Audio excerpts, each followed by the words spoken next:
ഇവിടെ നേരത്തെ പറഞ്ഞല്ലോ, തോറ്റു കഴിഞ്ഞപ്പോൾ CPM ഉയർത്തുന്ന നിലപാട് VP മുസഫയ്ക്ക് അത് മറുപടി ചെയ്യാൻ കഴിയുമെന്നാണ് എനിക്ക് തോന്നുന്നത്. തോറ്റത് എങ്ങനെയെന്നുള്ള ചോദ്യം വന്നു കഴിഞ്ഞാൽ ഒരുപക്ഷെ ഇലക്ഷൻ കമ്മീഷൻ എടുത്ത നിലപാടുകൾ കൂടി ചർച്ച ചെയ്യേണ്ടി വരുന്നുണ്ട്. കേരളം, തമിഴ്നാട് അതോടൊപ്പം അടക്കമുള്ള പല സംസ്ഥാനങ്ങളിലും എങ്ങനെ തോറ്റുപോയെന്നും കൂടി EVM മെഷീൻ അടക്കം പരിശോധിക്കപ്പെടേണ്ട സാഹചര്യമുണ്ട്. അവിടെ കോൺഗ്രസ്, BJPയും കോൺഗ്രസും അതോടൊപ്പം തന്നെ ഇലക്ഷൻ കമ്മീഷനും ഒറ്റ കക്ഷികളായി ചേർന്ന് നിന്നായിരുന്നോ ഈ നിലപാടുകൾ നടത്തിയെന്ന് പരിശോധിക്കേണ്ടത്. എങ്ങനെയാണ് VP മുസഫ ഈ VD സതീശന് പറയാൻ കഴിഞ്ഞത് 100-ലധികം സീറ്റുകൾ നേടുമെന്നുള്ളത്? 1/2 ഡസനിലധികം മന്ത്രിമാർ തോറ്റുപോകുമെന്നുള്ള പറയാൻ കഴിഞ്ഞത് എങ്ങനെയാണ്? അബിൻ വർക്കി എന്ന് പറയുന്ന ആറന്മുളയിലെ സ്ഥാനാർത്ഥിയായിരുന്ന ഇപ്പോഴും ആറന്മുള MLA പറഞ്ഞത് ആദ്യഘട്ടത്തിൽ പിണറായി വിജയൻ 5 റൗണ്ടുകളിൽ പിന്നോക്കം പോകുമെന്ന് പറയാൻ കഴിഞ്ഞത് എങ്ങനെയാണ്? സംശയങ്ങളില്ലേ? ആ സംശയങ്ങൾക്കല്ലേ മറുപടി പറയേണ്ടത് കോൺഗ്രസ്?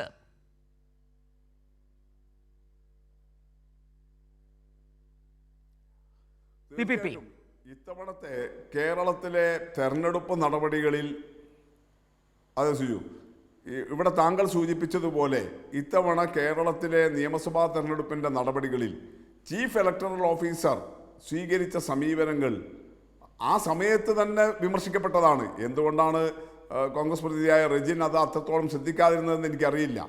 ഏറ്റവും അവസാനം ഞാൻ പറയാം, ഈ 2 കാര്യങ്ങൾ ഏറ്റവും അവസാനം ശക്തമായിട്ട് CPM CEO-ക്കെതിരെ എന്ന് പറഞ്ഞാൽ രത്തൻ കേൽക്കർക്കെതിരെ ഉയർത്തിക്കൊണ്ടുവന്ന വിമർശനമല്ലേ. ഒന്ന്, ഉദ്യോഗസ്ഥരുടെ തെരഞ്ഞെടുപ്പ് ഡ്യൂട്ടിക്ക് നിയോഗിക്കപ്പെട്ട ഉദ്യോഗസ്ഥരുടെ വോട്ടിൻ്റെ കാര്യം, അത് ഞങ്ങൾ ഉയർത്തിക്കൊണ്ടുവന്ന വിമർശനമല്ലേ. ഈ CEO-ക്കെതിരെയല്ലേ ഞങ്ങൾ കേസിന് പോയത്. NGO യൂണിയനും KGOയും ഉൾപ്പെടെയുള്ള ഇടതുപക്ഷ അനുഭാവ സർവീസ് സംഘടനകൾ കേസിന് പോയില്ലേ? CEO-ക്കെതിരെ നിരന്തരമായിട്ട് ഞങ്ങൾക്ക് പ്രസ്താവന ഇറക്കേണ്ടി വന്നില്ലേ?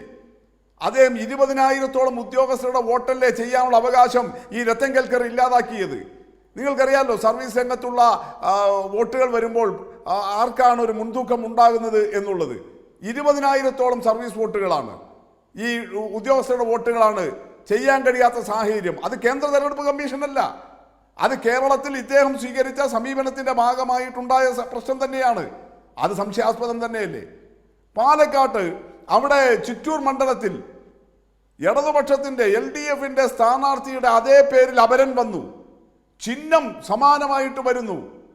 അതുണ്ടാക്കുന്ന പ്രശ്നം ഞങ്ങൾ അവിടുത്തെ റിട്ടേണിംഗ് ഓഫീസർ അദ്ദേഹം അത് വേണ്ടത്ര പരിഗണിക്കാതെ വന്നപ്പോൾ CEO എന്നുള്ള നിലയിൽ രത്തൻ കേൽക്കറെ സമീപിച്ചതല്ലേ.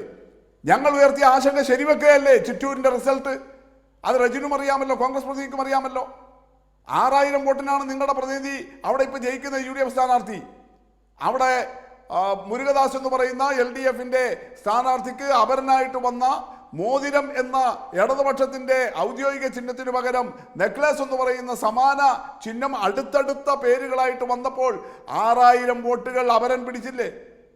നമ്മുടെ മുന്നിലെ യാഥാർത്ഥ്യമല്ലേ. പാലക്കാട് മണ്ഡലത്തിലെ ശരിയാണ്, ഞങ്ങളവിടെ 3-ാം സ്ഥാനത്താണ്. പക്ഷെ അവിടെയും ഞങ്ങളുടെ സ്ഥാനാർത്ഥിയുടെ ചിഹ്നം അനുവദിക്കുന്ന കാര്യത്തിൽ എടുത്ത സമീപനം, അതുപോലെ ചില മണ്ഡലങ്ങളിൽ ബാലറ്റ് പേപ്പറിൽ ഇടതുപക്ഷ സ്ഥാനാർത്ഥിയുടെ ചിഹ്നം പതിയാത്ത പ്രശ്നം, ഇതെല്ലാം ഈ CEO-യുടെ അടുത്ത് അന്ന് ന്യായമായിട്ടും ഇടതുപക്ഷം ഉന്നയിച്ച പ്രശ്നങ്ങളല്ലേ, പരിഗണിക്കപ്പെടാതെ പോയിട്ടില്ലേ? അതിനു മുന്നേ SIR-മായി ബന്ധപ്പെട്ട് വോട്ട് ചേർക്കുന്നതിന് നൽകിയ അവസാനത്തെ സമയം തെരഞ്ഞെടുപ്പ് ചീഫ് ഇലക്ടറൽ ഓഫീസർ ആദ്യം ഒരു ഡേറ്റ് പ്രഖ്യാപിക്കുന്നു. അത് നമ്മുടെ നോട്ടിഫിക്കേഷൻ വരുന്നതിൻ്റെ 6 ദിവസം മുമ്പ് വരെയുള്ള ഒരു ഡേറ്റ് ആയിരുന്നു അദ്ദേഹം പ്രഖ്യാപിച്ചിരുന്നത്. എന്നാൽ പൊടുന്നനവേ CEO തന്നെ നേരത്തെ പ്രഖ്യാപിച്ച ഡേറ്റ് ആരോരും അറിയാതെ ഒരു ദിവസം അങ്ങ് റദ്ദാക്കുന്നു. 6 ദിവസം അദ്ദേഹം കുറക്കുന്നു. ഇതെല്ലാം കൃത്യമായ അജണ്ടയുടെ ഭാഗമായിട്ടല്ലേ? ഞങ്ങളത് വിമർശിച്ച കാര്യമല്ലേ? രത്തൻ കേൽക്കറയല്ലേ വിമർശിക്കുന്നത്? അന്നത്തെ CEO-യെ വിമർശിച്ചു എന്ന് പറഞ്ഞാൽ അന്ന് ആ കസേരയിലിരുന്ന ഇപ്പോഴത്തെ മുഖ്യമന്ത്രിയുടെ സെക്രട്ടറിയെ തന്നെയല്ലേ വിമർശിക്കുന്നത്?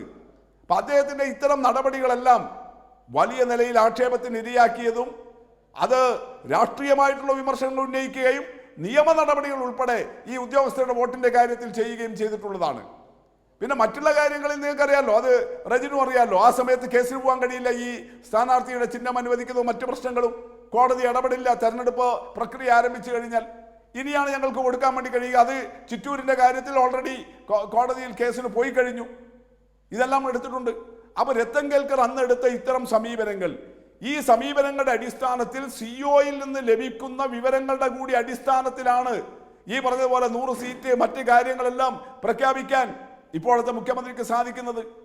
അങ്ങനെ മുഖ്യമന്ത്രിക്ക് അന്നത്തെ പ്രതിപക്ഷ നേതാവ് കോൺഗ്രസിൻ്റെ പ്രചരണത്തിന്റെ ക്യാമ്പയിന്റെ ചുമതലയുണ്ടായിരുന്ന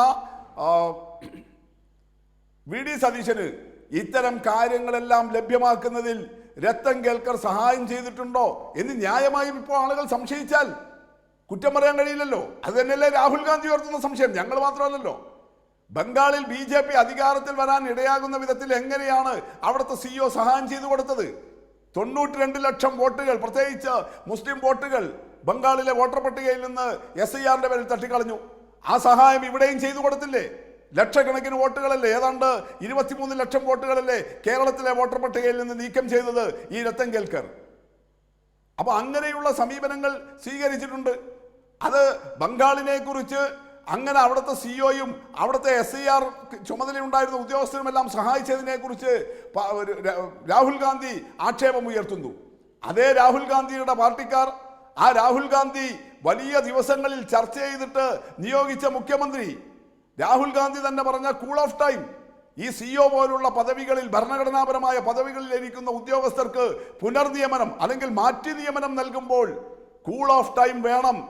അങ്ങനെയുള്ള കൂളിംഗ് ടൈം നൽകാതെ ഇങ്ങനെ നേരെ മുഖ്യമന്ത്രിയുടെ ഓഫീസിലേക്ക് തന്നെ ആ രത്തൻ കേൽക്കറെ എന്ന് പറഞ്ഞാൽ അന്നത്തെ CEOയെ പിടിച്ചിരുത്തുമ്പോൾ രാഹുൽ ഗാന്ധി പറഞ്ഞ വാചകമേ ഞങ്ങൾ ഉപയോഗിക്കുന്നുള്ളൂ. രജനെ, വലിയ കൊള്ളക്ക് വലിയ പ്രതിഫലം, അത് തന്നെയല്ലേ നിങ്ങൾ നടത്തിയിരിക്കുന്നത്? Yes yes